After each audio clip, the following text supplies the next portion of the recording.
Hello everyone, आज के इस वीडियो में हम 5 ईयर प्लान्स डिस्कस करने वाले। 5 ईयर प्लान से बहुत बार क्वेश्चन आता है हमारे देश में विकास के लिए, अर्थव्यवस्था में डेवलपमेंट के लिए 5 ईयर प्लान्स जो हैं वो लाए गए थे, जिनकी शुरुआत 1951 से होती है। तो हर एक 5 ईयर प्लान में क्या क्या चीज़ें दी गई हैं, टोटल जो 12 5 ईयर प्लान 2017 तक आए हैं वो सारे जो है हम इस पर्टिकुलर वीडियो में डिस्कस करने वाले हैं, क्योंकि आपके एग्जाम्स के अंदर ये 5 ईयर प्लान से क्वेश्चन ज़रूर बनता है। तो चलिए शुरू करते हैं। सबसे पहले बात करेंगे जो 5 ईयर प्लान है, जो योजनाएं आई थी, इनका इतिहास क्या है और कब से जो ये शुरुआत किया गया। एक्चुअली इसका जो विचार आया है 1940 से 50, 1940 से लेकर के 50, एक सेकेंड रुक जाइएगा। ये जो योजनाएं स्टार्ट की गई थी 1940 से 50 के दशक में पूरे विश्व में जन समर्थन इसको मिला था, और उसके बाद 1951 से जो है 5 ईयर प्लान्स आपके शुरू होते हैं। तो बेसिकली जोसेफ स्टालिन जो है प्रथम व्यक्ति थे जिन्होंने सोवियत संघ में 1928 में पंचवर्षीय योजना को लागू किया था। लेकिन हम भारत के अंदर जो पंचवर्षीय योजनाएं लागू की गई सिर्फ उनके बारे में बात करेंगे, क्योंकि ये जो कॉन्सेप्ट है ये रशिया से लिया गया कॉन्सेप्ट है। ये जो कॉन्सेप्ट है ये हमने रशिया से लिया। टोटल जो है वो 12 5 ईयर प्लान, आखिरी जो है वो 2017 तक आया था। ठीक है, तो इनके बारे में हम डिस्कस करेंगे। तो सबसे पहली चीज़, इनका जो कॉन्सेप्ट था वो किस चीज़ के ऊपर बेस्ड था। तो ये जो कॉन्सेप्ट देखो, सेंट्रल गवर्नमेंट ने क्या किया, सभी राज्य सरकारों का जो बजट है उसको 2 पार्ट्स में डिवाइड किया। क्या क्या है, 2 पार्ट्स में डिवाइड किया गया यहाँ पे, non plan budget and plan budget में, गैर योजना बजट और योजना बजट। जो 1951 से लेकर 2017 तक जो है भारतीय अर्थव्यवस्था का जो मॉडल है वो पंचवर्षीय योजनाओं पर ही आधारित था, कि हमारी जो इकोनॉमिक ग्रोथ होनी है वो 5 ईयर प्लान्स के ऊपर ही बेस्ड थी। 2015 में आप सभी जानते हैं जो प्लानिंग कमीशन था उसे थिंक टैंक नीति आयोग में कन्वर्ट कर दिया गया, और हमारा जो है जनवरी 2015 में नीति आयोग की स्थापना कर दी गई प्लानिंग कमीशन की जगह पे। तो यहाँ पे जो नीति आयोग है, नीति आयोग ने 3 जो है यहाँ पे डॉक्यूमेंट्स पेश किए, प्रस्तुत किए, 3 दस्तावेज। तो ये 3 दस्तावेज ये कौन कौन से, 3 year action agenda, 7 year medium term strategy paper and 15 year vision document, ये 3 जो है वो पेश किए गए। अब एक एक करके हम योजनाओं के बारे में बात करते हैं। सबसे पहले बात करेंगे जो फर्स्ट 5 ईयर प्लान है, जो 1951 से लेकर के 5 साल यानी कि 1956 तक चला था। इसके अंदर क्या है, इसके अंदर आर्थिक विकास यानी कि इसके अंदर इकोनॉमिक डेवलपमेंट जो है इसके ऊपर मेन फोकस किया गया। हमारा जो इकोनॉमिक ग्रोथ है वो होनी चाहिए। हमारे प्रधानमंत्री उस टाइम पर जवाहरलाल नेहरू जी थे, जो कि फर्स्ट प्राइम मिनिस्टर थे। और उसी समय की बात करेंगे तो यहाँ पे जो टारगेट रखा गया था इकोनॉमिक ग्रोथ रेट का वो रखा गया 2.1%, जबकि प्राप्त विकास दर 3.6% थी। टारगेटेड ग्रोथ रेट जो थी इस स्कीम की वो 2.1 थी, जबकि हमने अचीव कितना किया, 3.6% किया। तो ये बहुत ही बड़ा अचीवमेंट था हमारे लिए कि एक्सपेक्टेशन से ज़्यादा जो है वो यहाँ पे अचीव किया गया। उसके बाद आते हैं सेकेंड 5 ईयर प्लान, ये किस चीज़ को लेकर लाया गया था। सेकेंड 5 ईयर प्लान जो था ये rapid industrialisation and public sector के लिए लाया गया। आपको मेनली याद रखना है कि कौन से 5 ईयर प्लान में क्या चीज़ थी। जो फर्स्ट 5 ईयर प्लान था ये यूएसएसआर का हेरोड मॉडल के ऊपर आधारित था, ये भी ध्यान रखिएगा। ठीक है, ये पूछा जाता है आपसे। ओके, सेकेंड 5 ईयर प्लान की बात करेंगे तो इसके अंदर औद्योगिकरण और सार्वजनिक क्षेत्र पर ज़्यादा जोर दिया गया। इसमें टारगेट ये रखा गया कि 4.5% जो है वो ग्रोथ रहेगी, लेकिन थोड़ी सी कम रही थी एक्सपेक्टेशन से। कितने, 4.27%। मेनली आपको हर एक 5 ईयर प्लान में याद ये रखना है कि किस चीज़ के लिए वो लाया गया था। तो ये लाया गया इंडस्ट्रियलाइजेशन एंड पब्लिक सेक्टर के विकास के लिए। थर्ड 5 ईयर प्लान ये आता है 1961, जो 66 तक चला था। इसके अंदर फोकस किया गया एग्रीकल्चर और गेहूं के उत्पादन पर। ठीक है, मेन फोकस एग्रीकल्चर पर, और एग्रीकल्चर में वीट के प्रोडक्शन पर मेन फोकस किया गया था।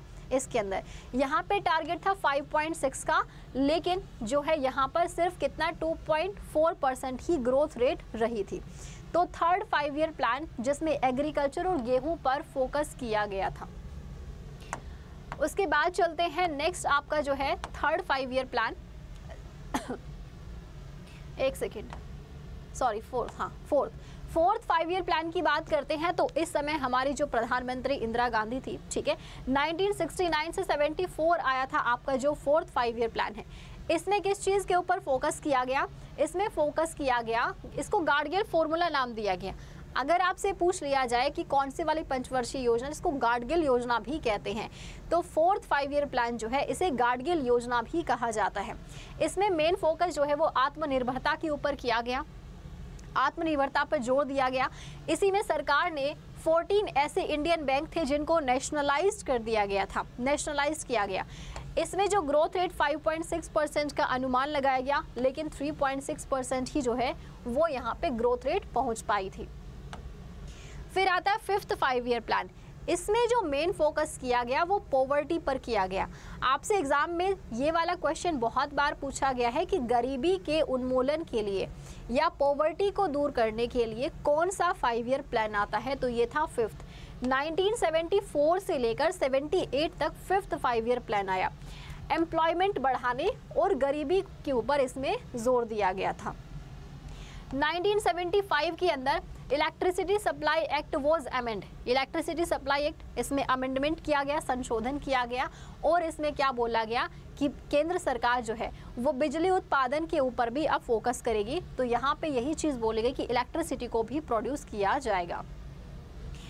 इसमें जो टारगेट रखा 4.4%, लेकिन जो विकास दर वो इससे ज़्यादा हुई, वो कितनी हुई 4.8%, ये अच्छा रहा था। मोरारजी देसाई जो है वो इस टाइम पर क्या है, प्रधानमंत्री थे। नेक्स्ट, उसके बाद आता है रोलिंग प्लान। इसी में क्या है, रोलिंग प्लान आया इसी के अंदर। तो रोलिंग प्लान का मतलब ये था कि योजना की प्रभावशीलता का मूल्यांकन वार्षिक रूप से किया जाए, वैल्यूएशन किया जाए उसका हर साल कि वो ठीक प्रकार से काम हो रहा है कि नहीं हो रहा है। ये चीज़ के लिए रोलिंग प्लान भी जो है इसमें साथ में तैयार किया गया। तो उसके बाद आते हैं हम सिक्स्थ 5 ईयर प्लान। ये नेहरूवादी समाजवाद के अंत के रूप में देखा गया है, ठीक है। इसको आप याद नहीं रखेंगे चलेगा, ये this is not so important. Actual में इसमें क्या था, इसमें फोकस किया गया पॉपुलेशन को कंट्रोल करने पर। सवाल ऐसे बनेगा, पॉपुलेशन कंट्रोल के लिए कौन सा 5 ईयर प्लान लाया गया था, तो वो था सिक्स्थ 5 ईयर प्लान। इसमें पॉपुलेशन को कंट्रोल करने की बात की गई थी और एक कमेटी बनाई गई थी इसके अंदर, शिवरमन कमेटी। इसी की सिफारिश पर नाबार्ड बैंक की भी स्थापना की गई जो एग्रीकल्चर के लिए काम करता है। इसमें जो ग्रोथ रेट का जो टारगेट था वो 5.2%, लेकिन ग्रोथ रेट इससे ज़्यादा हुई थी हमारी 5.7%, ठीक है। नेक्स्ट है seventh 5 year plan. Seventh 5 year plan, इस समय पर राजीव गांधी जो हैं वो प्रधानमंत्री थे। 1985 से लेकर 90 के बीच में आई थी सेवन्थ 5 ईयर प्लान। इसके अंदर क्या था, इसमें भी देखो इसमें क्या क्या चीज़ें बोली गई थी। इसमें बोला गया एंटी पॉवर्टी प्रोग्राम्स चलाए जाएं, वही पॉवर्टी को कम करने के लिए, और साथ में बोला गया use of modern technology and making India an independent economy. 3 चीज़ें बोली गई इसके अंदर। क्या, एक तो हमें क्या करना है, इंडिपेंडेंट इकोनॉमी तैयार करनी है, पॉवर्टी को कम करने के लिए प्रोग्राम्स चलाने हैं, ठीक है, और मॉडर्न टेक्नोलॉजी का जो है वो यूज़ करना है। तो ये चीज़ें सेवन्थ 5 ईयर प्लान के अंदर बोली गई थी। तो सेवन्थ 5 ईयर प्लान बेसिकली बोला जाए कि जो सिक्स्थ 5 ईयर प्लान था, इसके परिणामों ने 7वीं पंचवर्षीय योजना की सफलता के लिए एक मजबूत आधार प्रदान किया था, ठीक है। चलो उसके बाद चलते हैं, नेक्स्ट है आपका पंचवर्षीय योजना। ये बेसिकली 1990 से लेकर 92 तक 2 साल के लिए क्या है शुरू किया गया, 1990 में शुरू किया गया। इसका कारण ये था कि उस समय जो है इकोनॉमिक इंस्टेबिलिटी थी, इकोनॉमिक इंस्टेबिलिटी थी। भारत के अंदर जो फॉरेन जो रिजर्व है, ठीक है, फॉरेन एक्सचेंज रिजर्व जो है वो काफ़ी कम हो चुका था। तो इसके लिए लाया गया, इस समय जो प्रधानमंत्री थे वो PV नरसिम्हा राव थे। इन्हीं के नेतृत्व में अर्थव्यवस्था की समस्या से निपटने के लिए ये लाया गया था। तो इसमें भारत में क्या है, लिबरलाइजेशन, प्राइवेटाइजेशन, ग्लोबलाइजेशन, LPG की शुरुआत की गई थी इसके अंदर। फिर आते हैं 8th 5 ईयर प्लान, जो 8वीं पंचवर्षीय योजना, जो कि 92 से 97 के बीच में लाई गई थी। इसमें क्या हुआ, इसमें वर्ल्ड ट्रेड ऑर्गेनाइजेशन का सदस्य बना था भारत। इसकी स्थापना 1995 में हुई थी, ठीक है। इसी को पहले क्या कहा जाता था, गैट। तो ये बेसिकली 95 के अंदर इंडिया जो है इसका मेंबर बना। इसमें बहुत सारे टारगेट्स रखे थे, पॉपुलेशन को कंट्रोल करना, गरीबी को कम करना, एम्प्लॉयमेंट को बढ़ाना, ठीक है, बुनियादी ढांचे के विकास को मजबूत करना, टूरिज्म मैनेजमेंट करना, ठीक है, मानव संसाधन विकास पर ध्यान देना, ये सारे टारगेट्स रखे गए थे 8th 5 ईयर प्लान के अंदर। और ये 1992 से 97 तक चला था आपका। इसमें ग्रोथ रेट का टारगेट था 5.6% और हमने कहीं ज़्यादा अचीव किया 6.8%। तो कुछ 5 ईयर प्लान जो है वो बहुत ज़्यादा सक्सेसफुल हुए थे, कुछ 5 ईयर प्लान जो है वो ज़्यादा सक्सेस नहीं हो पाए थे। लेकिन एग्जाम में सिर्फ 2 सवाल पूछे जाएंगे 5 ईयर प्लान से। या तो ये पूछ लिया जाएगा ये किससे जुड़ा हुआ था, है ना, ये कि इकोनॉमिक ग्रोथ के लिए कौन सा था, पॉवर्टी के लिए कौन सा था, एग्रीकल्चर के लिए कौन सा था, गेहूं का उत्पादन है ना, ये कौन से 5 ईयर प्लान में लाया गया, ऐसे। या तो पूछ लिया जाएगा कि उस समय प्रधानमंत्री कौन थे। ये 2 चीज़ें जो हैं वो पूछी जा सकती है। ग्रोथ रेट वाला अगर आपको याद नहीं रहता है तो आप इसको स्किप कर सकते हैं, ये नहीं पूछा जाएगा।